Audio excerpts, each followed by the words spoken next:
Toledo detectives are at the scene of what appears to be the ritualistic murder of Sister Margaret Ann Paul. Found in the sacristy of Mercy Hospital, the nun has been stabbed 31 times. Investigators see no reasonable motive. The nun's ungodly murder slips into the cold case files. But in June of 2003, the old cold case is revived when the Attorney General's office receives a letter from a woman with startling allegations against members of the Toledo, Ohio clergy. The letter contained a lot of examples of sadomasochistic sex, priests paying to have sex with young girls in the parish, ritualistic things, girls being on the altar, being offered up, animals being sacrificed. The letter even had examples of children being killed. There had been people in robes that surrounded her at a very young age in a basement with candles, being penetrated by snakes and having insects put on her body. The woman alleges abuse from multiple members of the clergy over the course of 7 years, beginning in 1968. One of the priests she claims sexually assaulted her is Gerald Robinson. Sentenced to 15 years to life, he maintains his innocence to this day. Hi, my name is David Schroeder, and I have a website called davidschroeder.com where I speak about my family's involvement in a satanic cult and child trafficking ring that happened here in Omaha, Nebraska. I'm getting ready to speak at the National SMART Conference in Hartford, Connecticut, the first weekend in August, information of which can be found on the website ritualabuse.us. Anyway, yesterday, as a fluke, I decided to Google my own name, and after being dismayed at the horrid things that I found on the web, especially on a website called Web Sleuths, where I seem to be banned from making any comments, I have decided that perhaps I need to explain a few things about myself and what I am trying to achieve, and I'm going to do it on video. I wrote something because there's so much information that I can't get it all down in time. Anyway, first of all, one reason why some might find my website disjointed is because for all intents and purposes, I use it as a blog. I write what I want, when I want, and as you can tell by the entry dates, I am infrequent at best. The reason for this is that I have a life, and I find it unhealthy to focus on all of this. I am not bipolar, I am not schizophrenic, I don't suffer from manic depressive, I've never been multiple personality disorder. I do, however, have post-traumatic stress disorder, which is what I got from my childhood experiences, which is heavily triggered when I focus too heavily on my past. Contrary to what you might read on certain websites, I don't live in some dark corner hanging out on my computer every day. And although I may suffer from stress, I have a rich life, complete with a strong support system, a long and loving relationship, and a strong faith in God. The political involvement that I speak about concerning the Satanism that I experienced as a child is based on the fact that these issues aren't indicative of Omaha.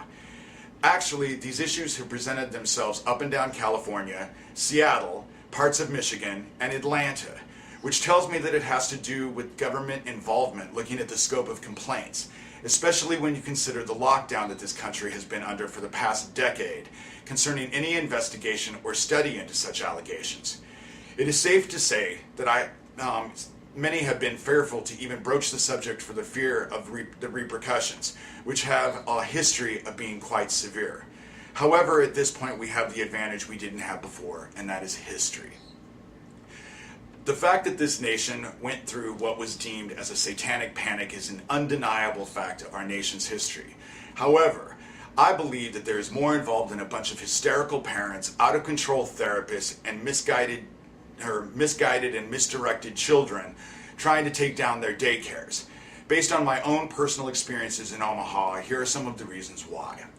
First, there's ex-Chief Police Robert Wadman, who is well documented in being involved in what happened here in Omaha. After leaving his post in Omaha, he eventually found himself in Wilmington, North Carolina, where, coincidentally, he found himself ensnared in the same types of allegations that he experienced in Omaha concerning cult activity and child abuse. Then there is Colonel Michael Aquino, founder of the satanic sect Temple of Set, with a long-esteemed history of military honors and personal friend of both Reagan and Bush. He was directly implicated by a mother of one of the abducted children in the area as being involved in her son's disappearance. He has a long history of having to defend himself of allegations of child abuse, most notably for his involvement in the Presidio daycare in San Francisco, where, again, he was accused of being involved in cult activity and child abuse. Of course, this could just be another coincidence. The last victim to come forward with allegations concerning what happened here in Omaha was a boy by the name of Brad Fugale, a good student, well-liked, and an activist in his school. He made a formal complaint against some of the people involved in his abuse to the Omaha Police Department. However, the next day he was found dead by an apparent suicide. This would have been completely forgotten had it not been for our current mayor, Jim Suttle. You see, his right-hand man and the one who helped him get elected also happened to be one of the men Brad Fugale made a formal complaint against. Barely mentioned in the news, but there nonetheless, it was explained that since the boy was dead, the complaint was dropped, and so it was quickly dismissed. Perhaps again it is a coincidence, but there seems to be an awful lot of them associated with this situation.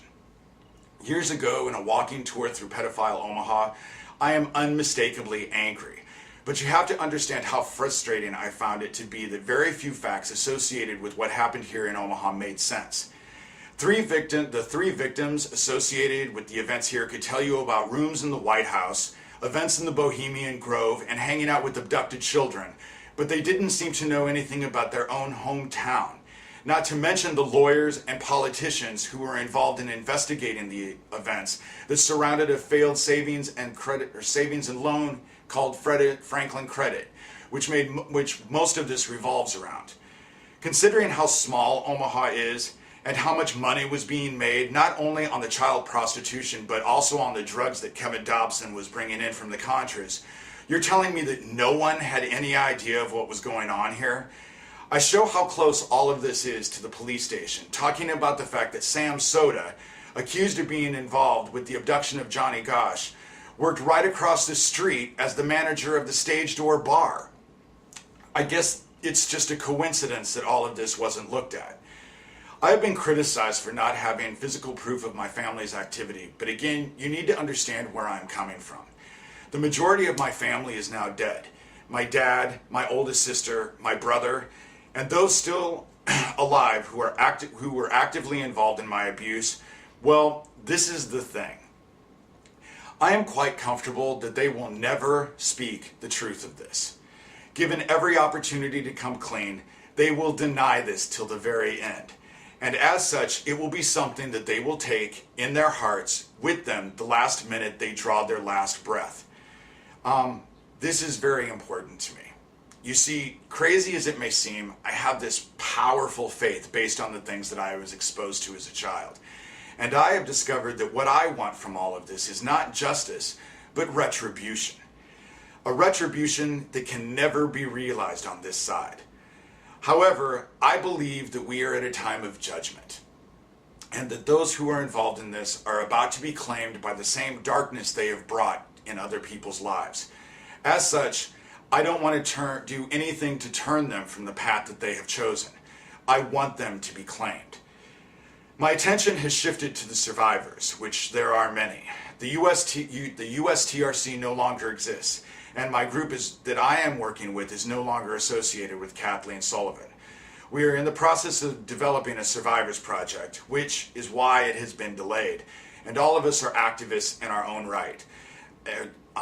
We are all doing what we can to expose what has happened to us so that society is better informed. It is my involvement in this group that is taking precedence over my time, and not this investigation into Omaha and my family. From what I have seen, there is too much money and political power behind what happened here to prevent it from ever really being truly understood. And my time is better spent empowering survivors, which is why my website has changed the way it has. One last thing.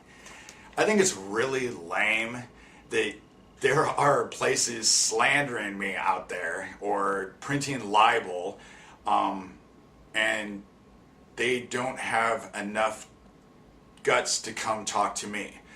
You can reach me at davidschurter1@gmail.com. Thanks.